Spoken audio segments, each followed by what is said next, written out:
ईदी अमीन Milton Obote को हटाकर युगांडा के प्राइम मिनिस्टर बनने का सपना देख रहा था, पर मिल्टन ओबोटे के रहते ऐसा पॉसिबल नहीं था। ऐसे में अमीन ने सत्ता को पाने के लिए अपनी ताकत बढ़ाना शुरू कर दिया।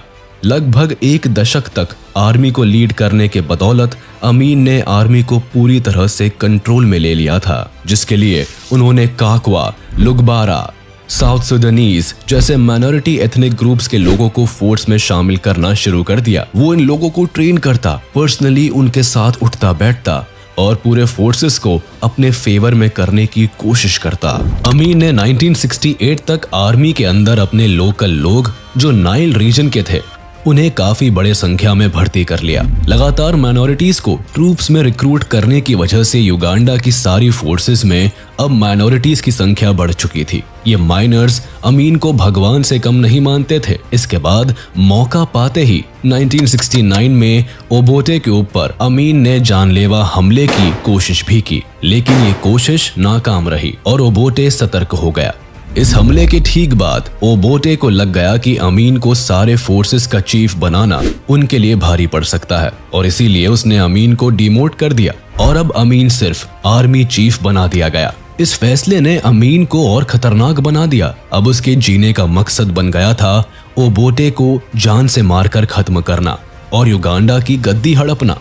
इस बीच अमीन आर्मी चीफ रहते हुए अपने बटालियन से मिलता, उनके साथ खाता पीता और उनसे अच्छे रिलेशंस बनाता। इतना ही नहीं, इसी डिमोशन के दौरान वो आम जनता के बीच जाता, जहां वो उनके दुख दर्द को सुनता और उनसे वादा करता कि वो उन्हें सुखी बनाएगा। आम जनता और माइनॉरिटी को आर्मी में बहाल करके वो उनकी लॉयल्टी भी जीत रहा था। वो लोगों को धीरे धीरे ओबोटे के सरकार के खिलाफ भड़काने भी लगा और आम जनता का मसीहा बन बैठा। चूंकि ओबोटे की इमेज पहले से ही जनता के बीच अच्छी नहीं थी और ऊपर से इनके स्मगलिंग की कहानियां भी जनता को पता था। ऐसे में जब ओबोटे के दोस्त अमीन खुद ही जब उसकी बुराई करने लगा तो लोगों को पूरा यकीन हो गया कि ओबोटे एक करप्ट नेता है और युगांडा को उससे मुक्ति दिलानी है। ऐसे में जब ओबोटे 25 जनवरी 1971 को सिंगापुर में हो रहे कॉमनवेल्थ समिट मीटिंग को अटेंड कर रहे थे, तभी युगांडा में अमीन ने अपने वफादार ट्रूप्स के सहारे एयरपोर्ट, ओबोटे का घर और सारे मेन रोड्स को ब्लॉक कर दिया। ओबोटे की खराब इमेज थी ही, ऊपर से जब अमीन ने सत्ता की कमान अपने हाथ में ली तो लोगों ने ईदी अमीन को ही अपना नेता मान लिया।